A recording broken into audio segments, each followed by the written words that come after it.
engajam-se na obra de Deus, executam a vontade de Deus, orientam os negócios das nações. Você sabe que muitos negócios, a ONU, por exemplo, esses congressos dos 20 mais importantes do mundo, em tudo isso, a própria palavra de Deus fala, né, que Deus é que põe os governos e tira. Então os anjos estão aí a serviço das nações. Fala. No livro de Esdras, a gente vê interessante que o rei Dario fazendo coisas para o povo de Deus e ele não era. Né? Exatamente, lá nós estamos lendo Esdras, como é que Deus usou o Artaxerxes também, né, o Dario, o Artaxerxes. Deus usou. Era onde que Deus vai lá, você vai, escreve isso, faz aquilo. E aí é que entra aquele negócio que eles falam que os persas tal são anjos, né? Aqueles príncipes dos povos e tal. Mas isso é outro assunto, depois não vou entrar nisso. Então, executam a vontade de Deus, orientam os negócios das nações, guiam e guardam os crentes, ministram ao povo de Deus, defendem e livram os servos de Deus. Nós temos o caso de Daniel na cova dos leões, temos aqueles lá no fogo, na fornalha ardente, temos vários casos da Bíblia, já vimos o caso de Pedro, né, da prisão, e outros casos. Guardam os eleitos falecidos, quer dizer, aí é uma economia pós-morte física que está administrada pelos anjos, né? Segundo a palavra de Deus. Agora vamos passar para frente. Aqui eu falei sobre os anjos.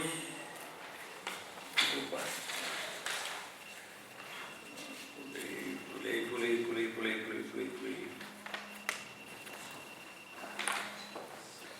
Estou falando, acabei de falar. Tem mais aqui ainda. Vamos para a página 5. Eles acompanharão Cristo por ocasião da sua volta. Mateus 25 e 31. Há duas fases aí mencionadas, né? A separação entre justos e ímpios e a aplicação do castigo aos ímpios. São duas fases distintas dos juízes, do juízo de Deus. Mateus 25 e 31. Quando vier o Filho do Homem na sua majestade, e todos os anjos com ele... Novamente, você vê quantas vezes a Bíblia fala dos anjos, né? Em toda a ação divina, né? Toda a economia, os anjos estão presentes. São os agentes de Deus, os mensageiros de Deus para fazer. Por isso que eu digo que quando Deus falou comigo naquela oportunidade, naquela experiência, Ele mandou os anjos, estava ali presente, falando comigo. Continuando. Então se assentará no trono da sua glória. Exatamente. Quando vier o Filho do Homem na sua majestade e todos os anjos com ele, então se assentará no trono. Aí é um juízo grande de Deus, e então os anjos estão acompanhando Cristo. É impressionante como vemos. Já desliguei isso aqui. É algum anjo ligando. Deve ser algum anjo querendo falar comigo, hein? Exatamente. O anjo melhor que eu tenho na minha vida está aqui presente. Amém. Gostou, meu amor? É uma anja. É uma anja, né? Bom, é até o senhor me chamar, porque lá deve ter anjinha me esperando.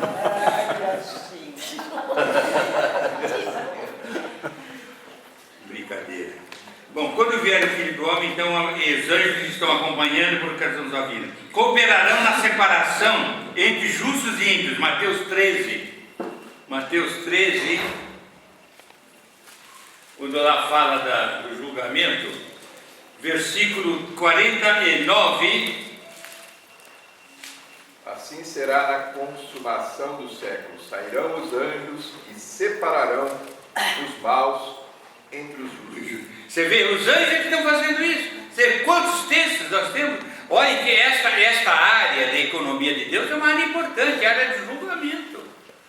Pegou a ideia, Dada? É uma área importante, é o julgamento, do grande julgamento, do trono branco. Julgamento. E os anjos têm uma atividade bem definida. separando os justos e injustos, não é? A separação. Capítulo 25, 31 nós já vimos, 32 também. Agora, eles também cooperarão no castigo, da imposição do castigo. 2 Tessalonicenses 1, 7 e 8. Já lemos esse versículo, podemos ler novamente. 2 Tessalonicenses, capítulo 1, versos 7 e 8. Pode ler? E vós outros que sois atribulados, alívio juntamente conosco, quando do céu se manifestar o Senhor Jesus com os anjos do seu poder. Exato. A vós outros sois atribulados, alívio juntamente convosco, quando do céu se manifestar o Senhor Jesus com os anjos do seu poder, em chama de fogo, tomando vingança contra os que não conhecem a Deus e contra os que não obedecem ao Evangelho de nosso Senhor Jesus. É o grande julgamento. E quem está lá na aplicação da castigo? Os anjos bons. Então nós vimos toda essa pleiade de responsabilidade dos anjos bons, não é isso? Agora vamos ver os anjos maus. Eita! Devam. Brincadeira. Eu sei. Peguei hoje, pode espiar. Pode ficar à vontade. Eu sei que com você eu posso brincar, vontade. Com certeza.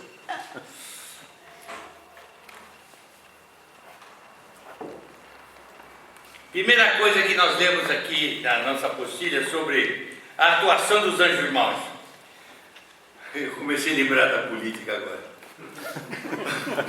O que é mais chato na política, na administração de um país? O que perturba mais? Hein? Oposição. Oposição. A oposição é um incômodo muito grande, não é? A oposição, mesmo que o cara está fazendo coisa boa, a oposição acha que está fazendo ruim, inventa, já percebeu? Agora, por exemplo, o PT era posição, agora é oposição. Aquilo que muitas vezes eles queriam fazer, agora o Temer quer fazer, eles estão contra, porque é oposição. E assim é a vida humana. Mas os anjos maus são, como é que tem uma expressão para isso? Deixa eu ver, passou aqui na cabeça rapidamente. Estão sempre do contra. Estorvo. É sempre do contra. Sempre acha uma peninha. E os anjos maus estão sempre contra tudo que vem em benefício do cristão. Tudo que Deus quer fazer de bom. Satanás armou o esquema de uma maneira terrível. E Deus está permitindo ainda até o dia que ele tem o destino definido, né? E já parte deles já estão lá. Então opõe-se aos propósitos de Deus. Zacarias 3:1. Oposição. E nós devemos levar isso em conta, viu? Porque isso aí explica muita coisa que acontece na obra de Deus, gente. Isso explica muita coisa que acontece na obra de Deus. Vamos lá, Zacarias 3:1. Alguém pode ler? Deus me mostrou o sumo sacerdote Josué, o qual estava diante do anjo do Senhor, e Satanás estava à mão direita dele, para se lhe opor. Para se lhe opor. É característico, eu sou do contra. Eu disse há pouco uma coisa que é importante. Isso explica muitos problemas na obra de Deus. Quantas vezes na igreja, usando de forma, é claro, maléfica, um crente, um outro, um irmão, cria um problema dentro da igreja, às vezes oposição a uma ideia, a um projeto que Deus tem para a igreja, às vezes surge uma oposição. Claro que a gente tem que verificar com oração e à luz da palavra onde está a verdade, porque a verdade é que deve prevalecer.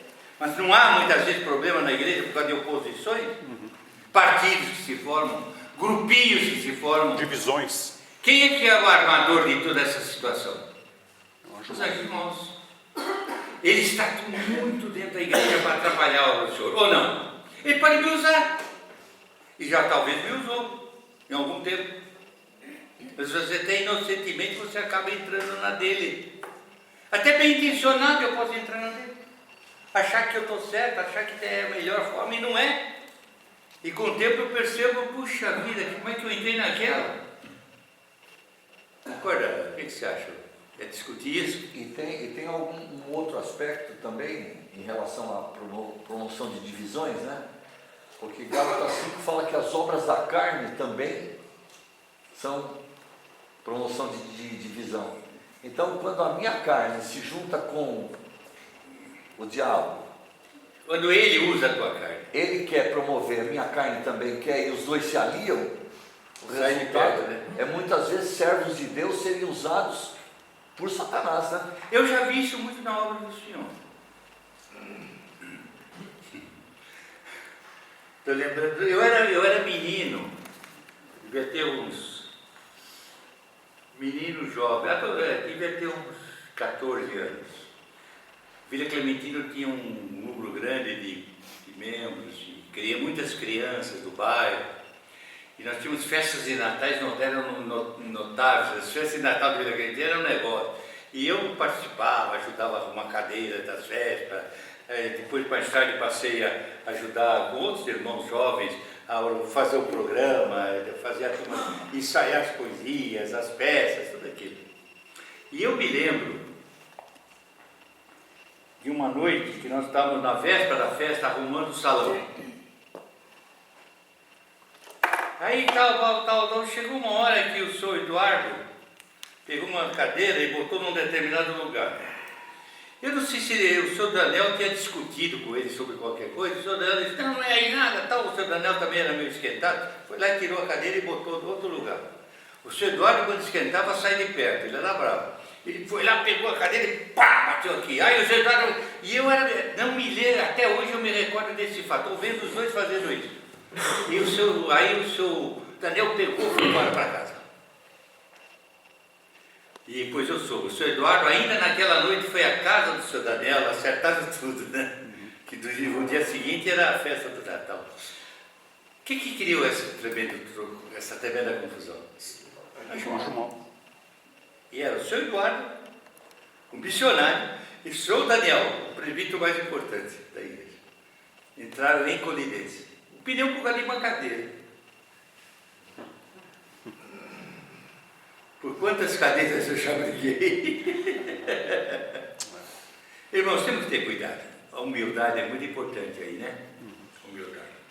Então, Satanás, irmão, ele sabe como agir. Ele nos usa para criar problemas, dissensões, discussões, ponto de vista. Graças que a misericórdia de Deus ultrapassa isso e nos leva ao perdão, nos leva ao abraço afetuoso, à amizade, Reconciliação. a reconciliação, e isso é muito bonito também da parte do Senhor. Mas os anjos maus, os bons também entram logo, os anjos bons já entram e já tentam acertar a situação, né? Hoje nós estamos falando só de anjo, hein? Está bonita isso. E é verdade, nós não levamos em conta essas coisas, né? E a Bíblia é tão, veja, cada coisa aqui, o anjo está presente, o anjo está presente no tribunal, está presente, o anjo mau, o anjo bom, está tudo ali. Então, opõe-se aos propósitos de Deus. Nós vimos Zacarias 13:1, Daniel 10:10 também, né? Na 14 já vemos, não vou ler outra vez. Outra coisa que os anjos maus fazem, afligem o povo de Deus. Por quê? Uma das coisas piores que existe para quem tem um projeto de realização é ser perturbado, ou não é? Você tem um projeto para realizar, quando você começa a ser perturbado, você fica desorientado, você fica nervoso, você perde o rumo, ou não é? Você se anula. Então o que vem o anjinho mau? Agora está lendo aquela história do anjinho que aparece aqui, aí vem o bom, aí vem o mal, aí vem o bom aqui, aí vem o bom aqui, aí vem o mal aqui. Aliás, uma coisa que alguém disse que é verdade, acho que foi o Davi que estava falando comigo. Tudo bem, ninguém vai chegar lá para Deus depois e dizer, olha, a culpa é do anjo mau. Porque quem define somos nós, pelo Espírito que está em nós. Não vem, estamos falando de anjos bons e maus, da sua administração, mas ninguém vai poder chegar diante de Deus e culpar os anjos. Porque nós temos responsabilidade em definir as coisas. Eles estão atuando, mas nós que temos a presença do Espírito em nós, somos responsáveis perante Deus. É exatamente como na salvação. Na salvação. Deus quer que todos se salvem, mas a salvação salvação depende da minha atitude diante da mensagem do Evangelho. Exatamente. Deu para entender? Esse ponto eu queria falar, eu não sei se eu falei, isso é muito importante. Eu estou falando tanto de anjo bom e mal que o cara diz, bom, agora já achei o culpado. Já achei o culpado. Vou chegar lá e vou dizer, ó, fala com o teu anjo aí, porque ele não tem nada disso, não. Entendeu? Aquele que está cheio do Espírito Santo vai ter discernimento para saber Sabe. aonde errou. Deus permite essa luta com Paulo da carne contra o Espírito, mas eu não vou agora justificar de Deus que eu vivi na carne porque há uma luta, uma guerra que eu não pude impedir e que eu acabei ficando com a carne. Filé mignon é bom. Então é preciso lembrar sempre disso, né? Então, mas eles afligem o povo de Deus. Aflição, o que é aflição? Sofrimento, né? É um incômodo insuportável. Eu diria que a aflição é um incômodo insuportável. E um incômodo insuportável anula as nossas forças, anula as nossas possibilidades, e é aí que eles trabalham. E eu já sei qual é o ponto fraco do Ramon, né? Eu sei qual é o ponto fraco do Jairo, e é por aí que eu vou entrar. Ou não é? É por aí que ele entra. E ele consegue muitas vezes nos derrubar, porque ele conhece os nossos pontos. Então, quando falar de Satanás, nós vamos tratar melhor disso. Então, aflige o povo de Deus. 2 Coríntios 12, 7. Esse é um versículo, texto bastante conhecido, mas pode ler. E para que não me ensoberbecesse com a grandeza das revelações, foi-me posto um espinho na carne. Espinho na carne de Paulo. Mensageiro de Satanás. Mensageiro de Satanás, anjo, mau. Para me esbofetear, a fim de que não me exalte. Um anjo mau. Afligindo Paulo.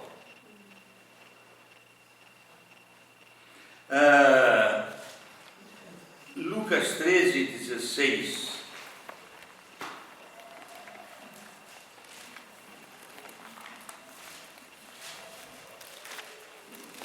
Achou ali?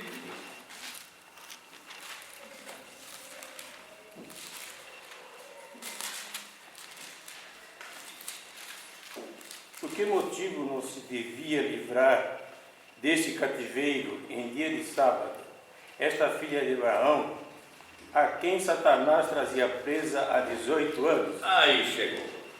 Eu falei há pouco que ele provoca doenças. Olha aqui. Há quanto tempo Satanás prendia essa mulher nesse problema de saúde? 18 anos. 18 anos. Afligindo. E essa aflição a perturbava, sem dúvida. Quantos de nós somos perturbados, nos anulamos, porque damos espaço aos efeitos da aflição, que o anjo mau está ali, né? Mexendo, mexe aqui, mexe ali, não é? Então é a atuação do anjo mau, afligir o povo de Deus. Ele afligiu Jó, como afligiu Jó, né? Outra coisa que eles fazem, eles executam o propósito. Por favor. Essa mulher, ela era salva? Ela foi salva, né? Porque o verso 11 diz, uma mulher possessa de espírito. Ela era possessa, mas ela foi salva por Cristo, né? Sim. Mas quando ela foi afligida, então ela não era salva. Não era salva, não. Depois. Exatamente. Aliás, no caso de possessões demoníacas que existem hoje, né? Mesma coisa. Que trazem defeitos físicos, trazem situações anômalas na postura física da pessoa. Porque Paulo, quando recebeu o mensageiro de Satanás, ele já era salvo. Mas essa ali mulher não era salva. Não era salva, é diferente. Aqui está executando o propósito de Satanás, né? Não, é afligir o povo, a pessoa.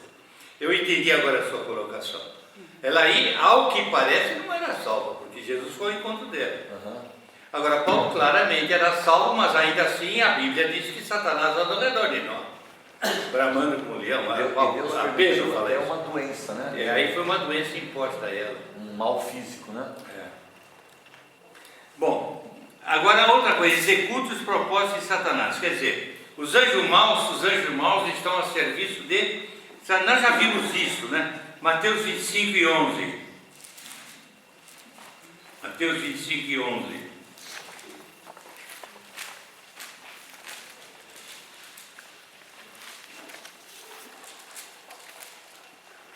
Mais tarde chegaram as virgens nécias, chamando... 41. 41. Ah, que é isso, estou lendo. Da minha parte. 41.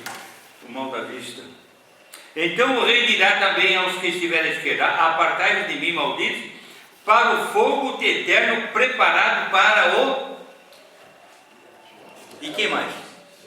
Seus anjos. Então são os ministros de Satanás. Como os bons são ministros de Deus, os anjos maus são ministros de Satanás. São usados por Satanás para toda a ação maléfica, né? E também o versículo 12, 26 e 27, mas vamos para frente. E finalmente impede os santos e servos de Deus. Opa! O que é que eles não querem que o crente faça? Hein? Impedir é não permitir, não é isso? Impedem os santos e impedem o servo de Deus. Um crente pode ser anulado por Satanás? Claramente pode. Eu já vi crente muito bom anulando o seu dom, anulando a sua capacidade espiritual, por causa de bobagens que os anjos maus conseguem envolvê-los. Aquela área de conflitos entre irmãos, há igrejas que têm conflitos de irmãos que duram anos, não se acertam como o seu Daniel e o seu Eduardo na mesma noite. Ficam presos a indiferenças. Eu conheci casos de crentes de importância na igreja que mantiveram rixas muitos anos, por causa de ciúmes, por causa de ideias preconcebidas, e mantém aquilo. E aquilo atrapalha o trabalho de Deus, irmãos, ou não?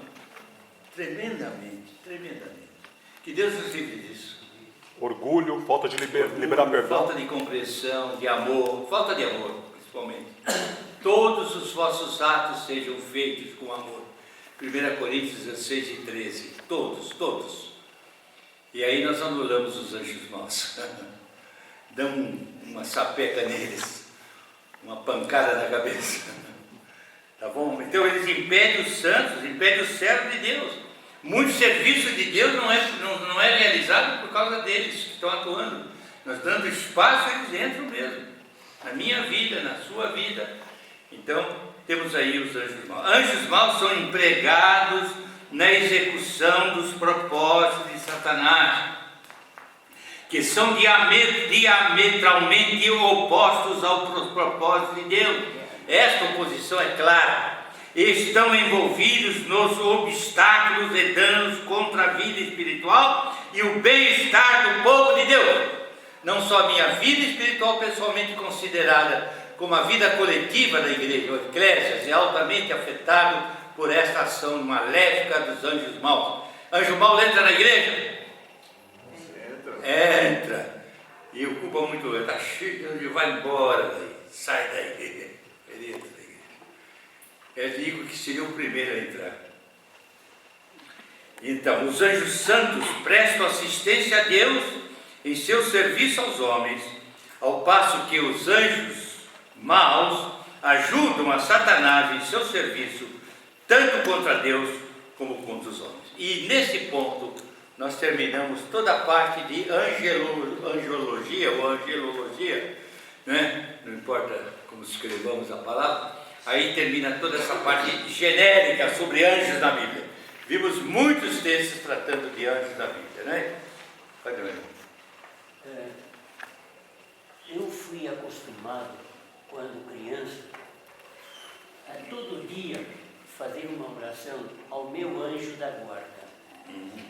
E já que estamos falando em anjos, seria bom frisar isto, que apesar da proteção que temos com os anjos, não devemos pedir a eles nada a eles. Oração ao Senhor, para Ele agir através dos anjos conforme Ele decidiu. Tendo presente tudo que vimos na Bíblia sobre os anjos, a sua capacidade, a sua santidade, a sua fidelidade ao propósito de Deus de nos preservar e nos ajudar, como diz o nosso irmão Ramon com muita propriedade, não existe nada na Bíblia que autorize a intercessão aos anjos.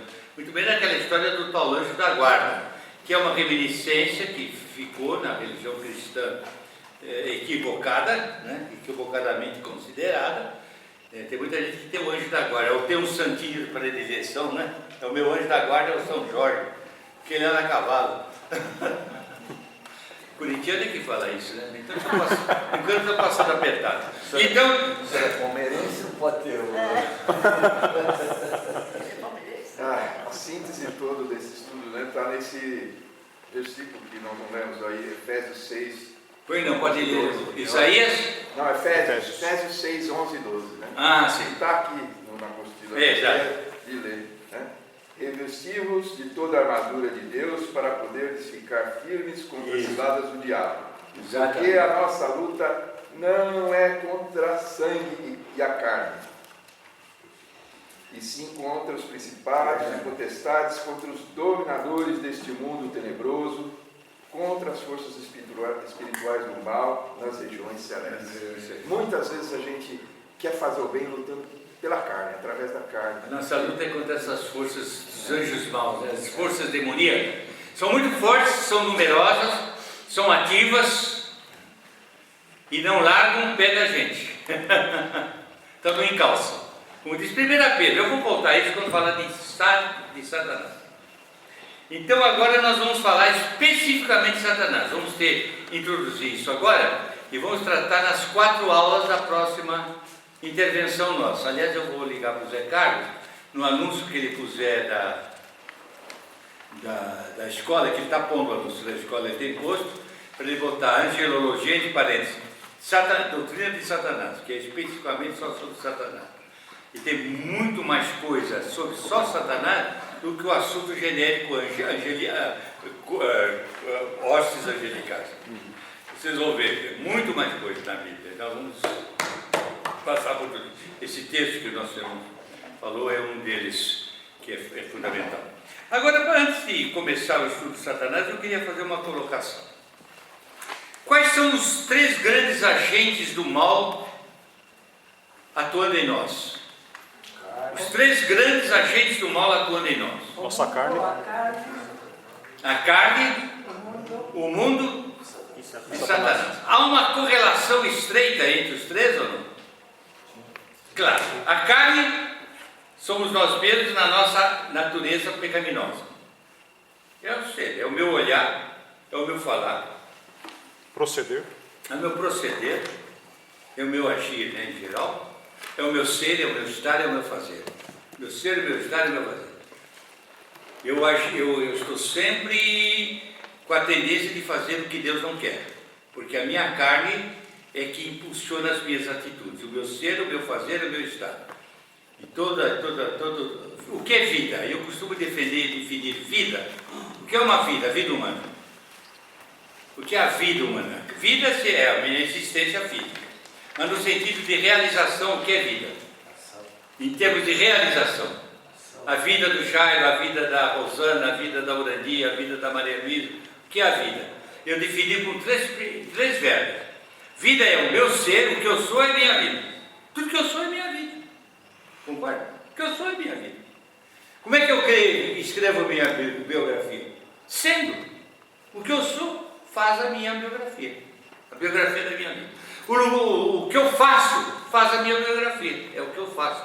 E onde eu estou faz a minha biografia. Então a minha vida é o meu ser, meu estar e meu fazer. Isso é minha vida. E então, como eu sou, estou e faço, movido pela minha carne, a carne é um agente do mal no meu ser, no meu fazer e no meu estar.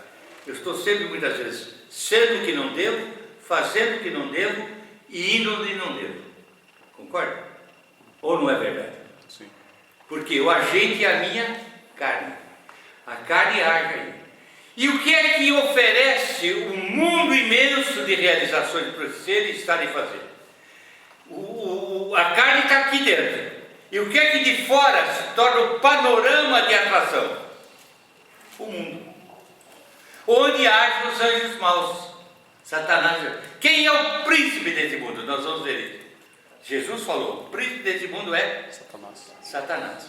Então, se de um lado eu tenho todo o mundo interno, que é a minha carne, através do qual eu faço, eu sou e eu estou, e eu sou agilizado pelo pecado que está em mim, o bem que eu quero fazer eu não faço, o mal que eu não quero eu faço, diz Paulo.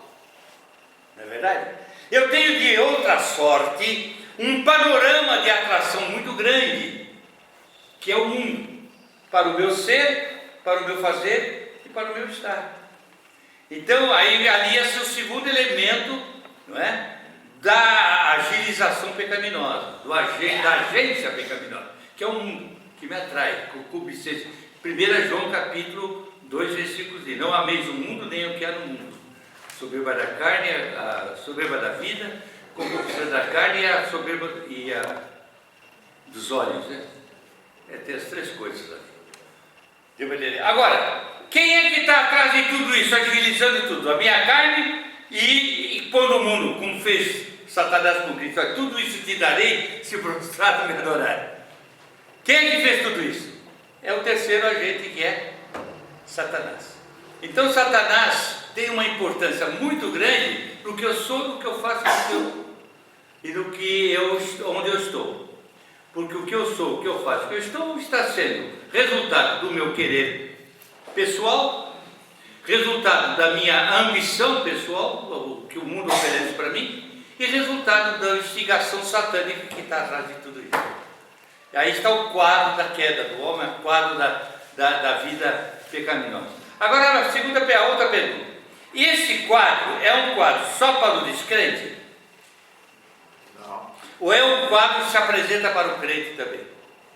Essa é uma pergunta. O que acha? É um quadro que se apresenta para o ser humano, independentemente de ser filho ou não filho de Deus. Esses três agentes agem, e principalmente eles agem, quer dizer, a sobreexcelência da sua tríplice atuação tem razão de ser muito mais na experiência do cristão. Até rimou. Muito mais precisamente do cristão.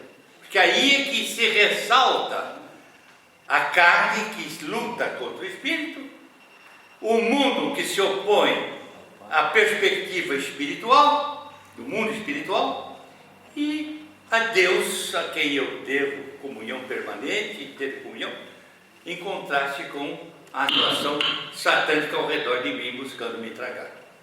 Então eu queria fazer essa introdução antes de entrar em Satanás. Nós vamos ver que o quadro é um quadro perigoso, é um quadro terrível, né? Não é brincadeira. A vida do cristão, a vida do cristão é uma vida muito complicada, por isso que a Bíblia diz que nós não devemos amar o mundo, não devemos seguir o príncipe desse mundo, nós não devemos deixar a carne dominar. Eu escrevi um livrinho que eu já distribuí, mais de uns 2.000 quase desses já foi. Eu tenho ele aqui, eu trouxe. Nas aulas, no fim do curso, eu vou ver se eu consigo reproduzir para dar um para cada um depois aí, que trata um pouco sobre esse assunto, tudo praticamente. O título é A responsabilidade do crente perante o mundo. Ali é perante o mundo, ele pega mais a partir do mundo, mas trata da realidade satânica e trata da realidade carnal também. E esse livrinho está dentro dessa bolsa aí, se não me engano, e eu vou tratar também disso. Bom, já estava lembrando, fala-se muito pouco sobre um dos valentes do exército de Davi, chamado Benaia. Mas é uma coisa interessante, o pouco que se fala sobre ele é altamente significativo. Ele era um homem valente. Qual é o texto, por favor? 1 Crônicas, capítulo 11, verso 22. Ele era um homem valente e grande em obras. Por quê? Ele feriu 2 heróis de Moabe. E Moabe na Bíblia é uma figura da carne. Então ele venceu a carne. Ele desceu numa cova e nela matou um leão no tempo da neve. E o leão na Bíblia também é uma figura de Satanás, que como o leão anda em derredor de cada um de nós procurando tragar. E ele matou também um egípcio, homem da estatura de 5 côvados, quase 2,5 metros, O egípcio trazia na mão uma lança como eixo do tecelão, mas Benaia o atacou com um cajado, arrancou-lhe da mão a lança e com ela o matou. E o Egito na Bíblia é figura do mundo. O Golias. Esse Benaia, ele venceu a carne, venceu Satanás e venceu o mundo em figura. Muito interessante. Tem que abrir, tirar o chapéu para um camarada desse, Foi né? muito bem colocado pelo irmão. Até vou marcar aqui. Eu já tinha lido, nós vimos isso aqui, né, o Poli, na leitura da bíblica da igreja, porque o crônico, lemos há pouco tempo. Eu me lembro que me chamou muita atenção o Benaia, viu? Chamou muita atenção. Realmente primeira Crônica, capítulo 11, versículo 22, E 23. né? Homem valente. Homem valente. E é interessante, desceu numa cova, feriu dois e matou o egípcio.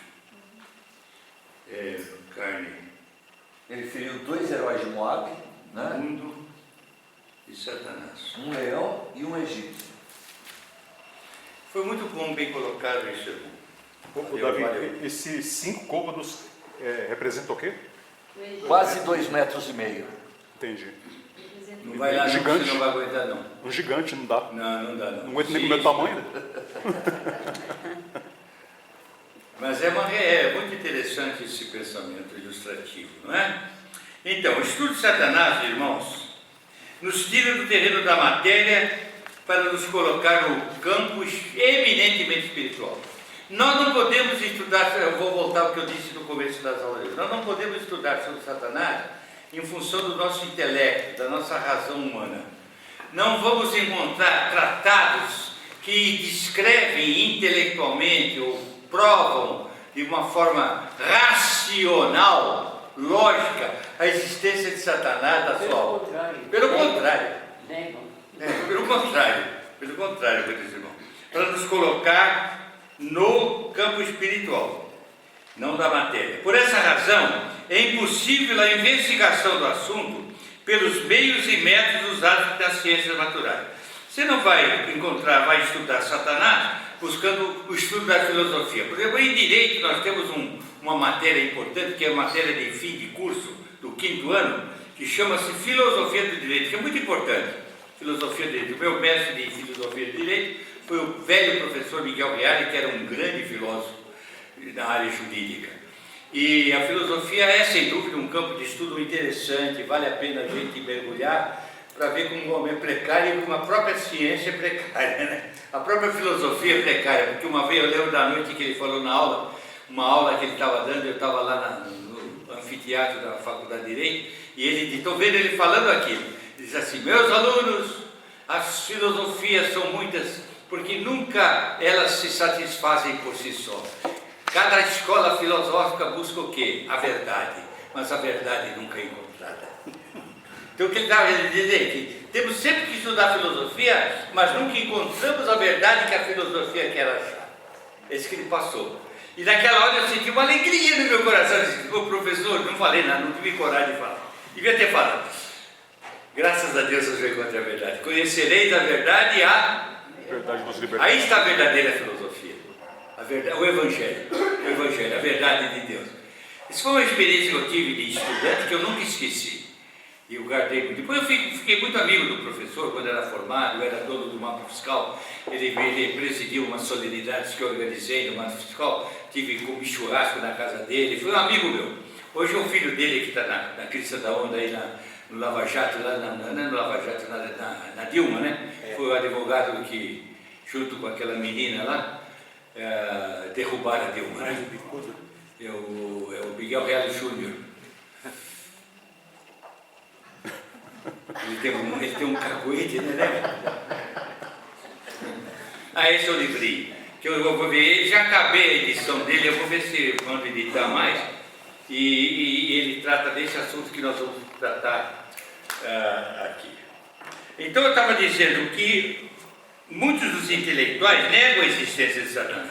O intelectual nega, porque ele vai pelo caminho da lógica, da razão humana e não acaba não encontrando nada. É como diz o professor Miguel Real, as filosofias acabam se negando a si próprias, porque elas buscam a verdade e nunca encontram a verdade. E quando a encontram, ela é precária e ela se desfaz. Ela se desfaz no tempo, nos próprios conceitos que adotou, ela se desfaz. Aí vive uma nova filosofia. Aí existe um novo Kant, um novo filósofo, um novo pensador, não é? Darwin, são todos filósofos que buscam a verdade e não a encontram nunca. Por quê? Pode falar. Eu vou levantar uma pergunta, uma dúvida, mas... Pode fazer. Não, acho que vai ser nós da vamos... outra aula, vai ser da outra aula, mas eu quero colocar de qualquer forma. Satanás foi um anjo que quis se igualar a Deus, né? Exato, nós vamos ver isso claramente. Deus, nós sabemos, é onisciente, onipresente, onipotente. E ele quis ser assim, quis ser igual. Hoje, Satanás, ele tem ciência das coisas que nós fazemos, ele tem algum poder de saber por que caminho que você vai, para armar as ciladas que ele pretenda armar. Qual é a ciência de Satanás? Eu acho que isso deve ser um assunto que vai ser... Nós vamos tratar disso, nós vamos tratar das ciladas de Satanás, nós vamos tratar disso. E ele tem uma... A capacidade dele é imensa, imensa. Nós vamos tratar disso. Sim. Eu só queria ainda dizer que está terminando já o tempo, vamos terminar aqui. Eu estou querendo colocar aqui, é um assunto que deve ser tratado à luz das Escrituras, né? Porque quer dizer, muitos dos intelectuais negam a sua existência e que ele jamais tenha existido, exceto na imaginação dos antigos e dos iletrados. A ciência acaba por dizer que querer afirmar a existência de Satanás e tentar interpretá-lo e analisar a sua atuação é coisa de ignorante, porque a ciência não pode comprovar nada. E realmente não comprova nada cientificamente, não pode comprovar. Só à luz das Escrituras nós podemos entender a grande verdade. E voltando para as filosofias, elas que às vezes surgem como uma filosofia nova, um grande pensador com ideias novas, que parece comover o mundo todo. Aliás, o professor Reale foi dono de uma das teorias mais importantes na área jurídica, da teoria tridimensional do direito. Teoria tridimensional, eu não vou explicar, que isso é meio complicado. A teoria é consistida no mundo inteiro como autor da teoria tridimensional do direito. 3 aspectos que formam o direito. Mas a filosofia às vezes surge como uma grande coisa, mas às vezes ela se embola todo de maranhão e acaba se contradizendo e acaba se tornando em nada, né? E são as filosofias humanas. Onde está a filosofia? Onde está a jactância, diz a Bíblia, né? Essa é a verdade. Mas a existência de Satanás é altamente comprovada. E outra coisa, Satanás, embora possa ser ridicularizado pela razão humana e pela ciência humana como coisa de iletrados, é uma das mais extraordinárias verdades da realidade humana, da história da humanidade. Satanás é um dos elementos mais importantes do contexto da humanidade. A influência dele é tremenda. O homem caiu no pecado por causa de Satanás. Sim. Nós estamos aqui porque Jesus foi à cruz, ressuscitou. E venceu Satanás. Mas nós estamos aqui por causa de Satanás. Satanás. Porque se ele não tivesse colocado o pecado lá no Éden, nós estaríamos hoje na presença de Deus. Exatamente. Perfeito. Então, na próxima aula nós vamos entrar no estudo da existência de Satanás, o estado original de Satanás. Foi não? Eu não sei. Desde pequeno minha mãe me ensinou o seguinte: Satanás é real, mas não brinca com ele. Mas Satanás é real, mas não brinca com ele. não brinque com ele. Não é verdade. Ele falou isso. E assim nós terminamos as nossas aulas de hoje. Vamos para o almoço daqui a pouquinho. Eu agradeço a atenção de todos. Para mim foi muito importante estudar esse assunto mais uma vez, que há tempo que eu não mexia com esse assunto. E essa apostila é muito antiga. E nós demos isso na Escola Amigo Samuel há muitos anos atrás.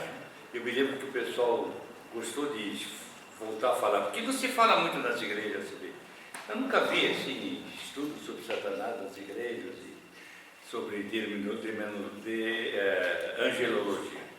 Agora, vamos ver que é uma tremenda realidade, a realidade satânica, como é a realidade carnal e como é a realidade mundana, agentes da nossa pecaminosidade. Tá bom?